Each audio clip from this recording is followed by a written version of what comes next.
One fight changed everything. It wasn't just a scuffle. It was a full-blown brawl. Benches cleared, punches thrown, players suspended, and a heated playoff series flipped on its head. The 1997 Knicks-Heat Brawl wasn't just a moment of chaos. It was a turning point in NBA history, one that still leaves fans asking, what if? In just a few wild seconds, emotions exploded, tempers boiled over, and the series, maybe even a championship run, was completely derailed. This is the full story of the 1997 Knicks-Heat Brawl, what caused it, who threw the first blow, and how it became one of the most controversial incidents in NBA playoff history. The rivalry between the New York Knicks and the Miami Heat didn't start in 1997, but that's when it went nuclear. The Heat were a rising force in the Eastern Conference. Pat Riley, who had once coached the Knicks, was now leading the Miami squad, and that only added fuel to the fire. Meanwhile, the Knicks, tough, physical, and battle-tested, were built for war. They had Patrick Ewing, Charles Oakley, John Starks, guys who didn't back down from anybody. But here's the twist. The Heat and the Knicks weren't just rivals. They were mirror images of each other, defensive-minded, gritty, and emotionally charged. When these two teams met in the '97 Eastern Conference Semifinals, everyone knew sparks would fly. And they did, literally. The Knicks came into the series as the number 2 seed. The Heat were the number 1, Moondrum. New York jumped out strong. They took a 3-1 lead in the best-of-7 series and looked like they were on their way to the Eastern Conference Finals. They had outplayed the Heat physically and mentally, but Miami wasn't going down without a fight. Game 5 was set in Miami, a do-or-die game for the Heat, and with their backs against the wall, they came out swinging, both figuratively and then literally. With less than 2 minutes left in Game 5, the Heat were ahead and looking to close the win. But then, it all exploded. Knicks forward Charles Oakley and Heat power forward P.J. Brown got tangled after a free throw attempt. Oakley gave Brown a little shove. In response, Brown lifted Oakley off the ground and body slammed him into the photographers sitting courtside. Chaos. Benches emptied. Players stormed onto the court. Coaches tried to hold players back. The referees were completely overwhelmed. And in the middle of it all, the NBA rulebook was quietly about to change the entire series.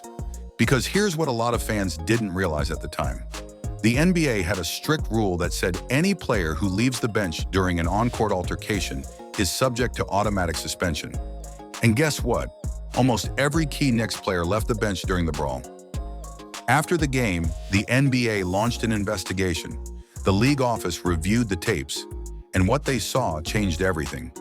5 Knicks players were suspended: Patrick Ewing, Allen Houston, Larry Johnson, John Starks, and Charlie Ward, all for stepping just a few feet onto the court during the chaos. None of them threw punches. None of them escalated the fight, but the rule was clear, and the NBA wasn't about to make exceptions. The problem? There were too many suspensions to enforce all at once without ruining the game completely. So the league did something unusual.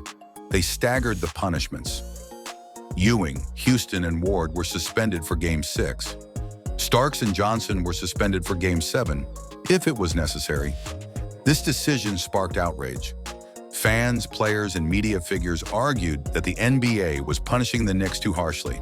After all, these guys didn't even fight. But the NBA held firm. Rules are rules. And just like that, the series shifted. Game 6, shorthanded and emotionally drained, the Knicks tried to rally without their best players. But the Heat took full advantage. Miami won Game 6 in New York.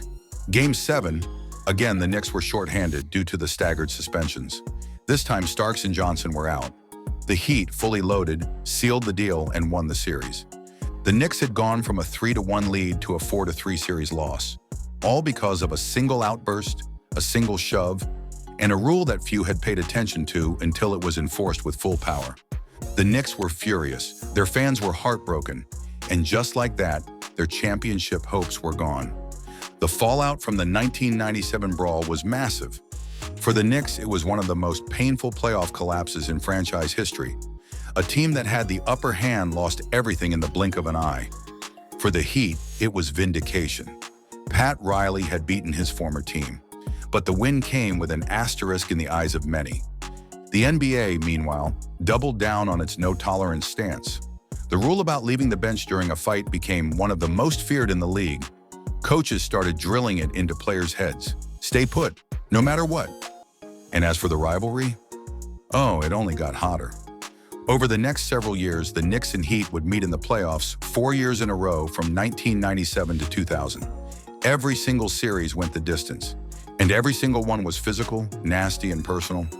But the brawl in '97, that was the spark that lit the fire. Here's the hardest part for Knicks fans to swallow: the what if. What if Charles Oakley never shoved P.J. Brown? What if Ewing, Houston, and the others had stayed seated? What if the Knicks closed out Game 5?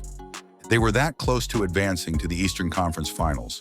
And with Michael Jordan still retired at that point, the path to a championship wasn't as crowded as usual. Many believe that Knicks team had the toughness, talent, and depth to win it all. But one emotional moment cost them dearly, and history was never the same.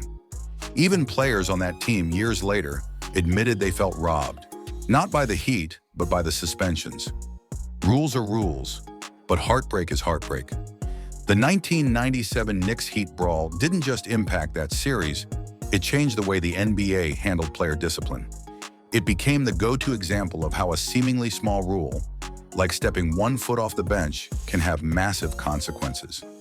It also gave rise to one of the fiercest rivalries of the 90s. Knicks versus Heat became must-watch TV. Every game had that edge, that history, that tension. But most importantly, it taught the league and its players that in the playoffs, 1 second of emotion can undo an entire season of hard work. And that's the full story of the 1997 Knicks-Heat Brawl. A shove, a slam, a rule, and a collapse that still stings decades later. If you enjoyed this breakdown, don't forget to hit like and subscribe. Drop your thoughts in the comments. Were the suspensions fair? Did the NBA overreact? And how would that series have ended if the brawl never happened? And thanks for watching, and we'll see you in the next one.